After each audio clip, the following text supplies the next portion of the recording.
के लिए दुखी है, उसको इतना भी धन नहीं है कि उसके पर्याप्त खर्च भी चल जाए। एक व्यक्ति पत्नी से दुखी है और एक पत्नी के लिए दुखी है, एक भाई से दुखी है, एक भाई के लिए दुखी है, एक बेटा के लिए दुखी है, एक बेटा से दुखी है कि पी करके आता सुबह शाम, सही मूड में बात नहीं करना चाहता। ऐसे करके प्रत्येक व्यक्ति किसी न किसी दुख से परेशान है। आज इस बिन्नानी के तो माँ बाप नहीं है, लेकिन कसर यहाँ भी नहीं है। इन सेठ शेखानी के अपार संपत्ति है, लेकिन इसकी कोई संतान नहीं है। ऐसे करके जब दोनों के साथ ये समस्या है कि उसके माँ बाप नहीं है, उसके संतान नहीं है, तो यह सेठ शेखानी कहते हैं बेटा तू हमारे साथ चल, हम तुझे पढ़ाएंगे लिखाएंगे, बड़ा नेक इंसान बनाएंगे, क्योंकि हमारे संतान नहीं है, तेरे माँ बाप नहीं है, तू हमको मम्मी पापा कहना, माँ पिता कहना, हम तुझे बेटा बेटा कहा करेंगे और दोनों का जीवन आसानी से कटने लगेगा। सज्जनों, इस बिन्नानी ने एक शर्त लगाई कि वो तो बात आपकी सही है, लेकिन ध्यान रहे आपकी भावना नहीं बदलनी चाहिए। यदि भावना बदल गई तो तुम्हारा बेटा मर जाएगा। तो यह सेठ शेखानी बोले जब हमारा बेटा है ही नहीं तो मर कहां से जाएगा। इसने कहा कि बेटा हो भी जाएगा और मर भी जाएगा, इसलिए भावना को तुम बदलना नहीं। तो इसने कहा छोटा मुंह बड़ी बात क्यों करता, तुम्हारे साथ तो चल, हम अपनी भावना काहे रोक लेंगे। ऐसे करके सज्जनों सेठ शेखानी इस बच्चे को बिन्नानी को घर लेकर के पहुंचे। जिस सेठानी के 20 वर्ष से कोई बच्चा नहीं हो रहा था, वो सेठानी गर्भ से रही, उसके 9-10 महीने के बाद एक बच्चे का जन्म हुआ।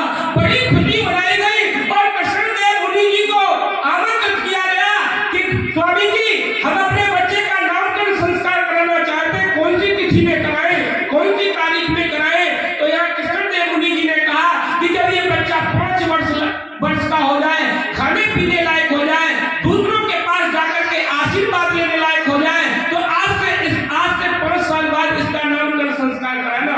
ऐसे करके जो खुशी का समय था बड़ी शीघ्रता से आ गया और आज नामकरण की तैयारी हो रही है। बहुत ऊंचे स्तर पे एक मैरिज होम में व्यवस्था की गई है और सेठ जी ने तमाम क्षेत्र के जितने भी व्यवहारी थे उनको सबको आमंत्रित किया है और बहुत प्रसन्नता का, बहुत खुशी का माहौल बना हुआ है। ऐसे करके जगह अचानक सेठानी को पता नहीं क्या सूझी और सेठ जी को हाथ का ढोला देकर के बुलाया और कहा कि सेठ जी आपको और भी कोई पता है क्या।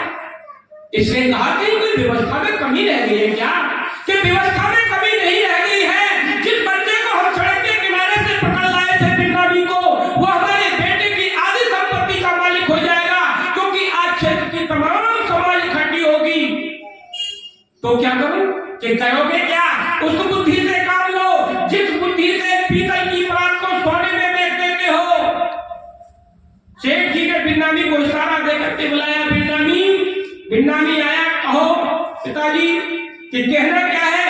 पंडित जी आशीर्वाद देंगे, उनको फूलों की जरूरत है, जब फलानी बगीची से फूल तोड़ करके ला। ऐसे करके बिन्नानी शहर से लेकर के टोकरी फूल तोड़ने के लिए चला। ये जो छोटा बच्चा था 5 वर्षीय, इसने कहा भैया कहाँ जाते हो, कि पंडित जी तुझे आशीर्वाद देंगे, फूल तोड़ने जाता हूँ। इसने कहा वाह पंडित जी आशीर्वाद हमको देंगे, फूल तोड़े तुम जाओगे, तुम क्यों जाओगे, हम जाएंगे। बालहट राजहट याद। इस बच्चे ने जब जिद की तो इस बड़े बिन्नानी ने कहा चल तू खेत के एक खेत दूर बैठ गई और मैं फूल तोड़ लाऊंगा। इसने कहा वहां देखा जाएगा, चलो। जैसे उस खेत पर पहुंचे तो इस छोटे बच्चे ने कहा बिन्नानी तू यहाँ बैठ, मैं फूल तोड़ करके लाऊंगा। सज्जनों, ये बच्चा छोटा जैसे ही फूल तोड़ने के लिए बगीचे में घुसा, ये बड़ा बिन्नानी इसको समझा रहा है भैया बाहर से तोड़ लियो, अंदर मत जाइयो, जल्दी आ जाइयो।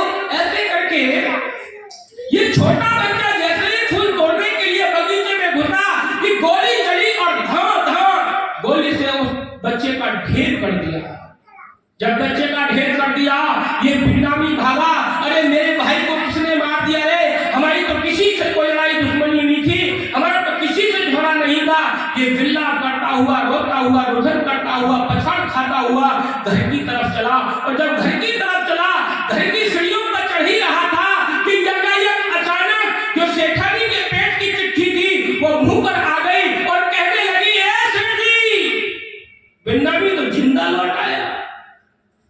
बिन्नामी तुरंत समझ गया, मैं पहले ही कहता था हमारी तो किसी से कोई लड़ाई दुश्मनी नहीं थी। ये जो मेरे लिए योजना बनाई थी, इस योजना में इनका बेटा मारा गया, तो इसने कहा कि जो योजना तुमने मेरे लिए बनाई थी उस योजना में तुम्हारा अपना बेटा मारा गया। जैसे ही ये सुना तो सेठ सेठानी पछाड़ खा करके, दहाड़ मार मार करके पछाड़ खाने लगे, बिल्लाप करने लगे। जहां प्रसन्नता का, खुशी का माहौल बना हुआ था, वहां दारुण दुख फूट पड़ा। जब ये बार बार खड़े होते हैं, डरते हैं, पछाड़ खा खा करके बिल्लाप कर रहे हैं, तो एक बार बिन्नामी ने मौका पा करके हाथ जोड़ करके कहा कि सेठ सेठानी, मुझसे कोई गलती हो गई हो उसके लिए मैं क्षमा याचना की प्रार्थना करता हूँ, और मेरा अन्न पानी अब तुम्हारे घर से उठ गया है, मैं जा रहा हूँ। जैसे ही बिन्नामी ने बात कही, जैसे ये बात बिन्नामी ने कही, तो सेठ सेठानी ने कहा,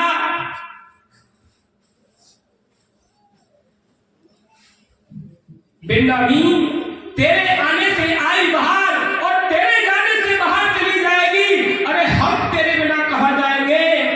तो बिन्नामी ने एक ही बात कही, कब दुनिया में तुम्हें कोई भी कोई स्थान नहीं, यदि कोई स्थान है तो सड़क के किनारे गड्ढा, तुम उस गड्ढे में चले जाओ।